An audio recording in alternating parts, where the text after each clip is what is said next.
আপনার কি কি মেশান? সর্ষের তেলের সাথে কি মেশান? Rice oil.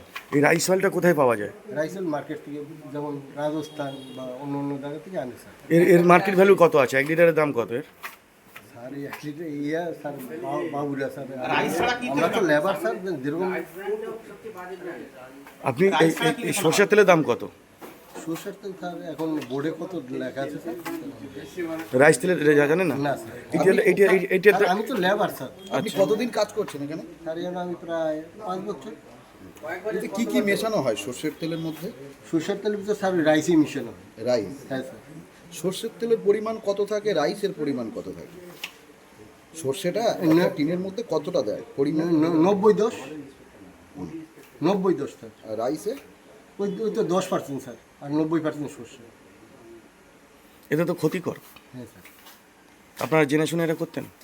স্যার জেনে শুনে স্যার, এখন মালিক স্যার যেরকম করে, মালিকের নাম কি? মালিকের নাম এই তো স্যার মালিক নাম কি? সুধাংশু বিশ্বাস। সুধাংশু বিশ্বাস। দোকানের নাম কি? শ্রীকৃষ্ণ ট্রেডিং। এদিকে বলুন, কোন রাস্তায় এটা? এদিকে বলুন। রেকর্ড করছে। এটা কোন রোডের উপর হচ্ছে এটা? কোন রোডের উপর দোকানটা? এরা বজবজ রোডের উপর। বজবজ রোড। জায়গাটার নাম? জায়গাটার নাম কাজবাগান মোড়। বাঁকড়া। এই যে রাইস তেলটা কোথা থেকে আনেন? কাজবাগান মোড়। রাইস তেলটা কোথা থেকে আনা হতো? রাইস তেলটা স্যার বড় বাজার থেকে আনা হয়। ট্যাঙ্কারে করে? আপনার নাম কি? আপনার নাম কি? হ্যাঁ, আমার নাম কিরণ রায়। আপনি কি করেন? স্যার এই স্যার কাজ করি। এখানে কর্মী? কত বছর করছেন? 5 বছর স্যার। আপনার বাড়ি কোথায়? আপনার বাড়ি? পাথরবেড় পঞ্চায়েত পাশে।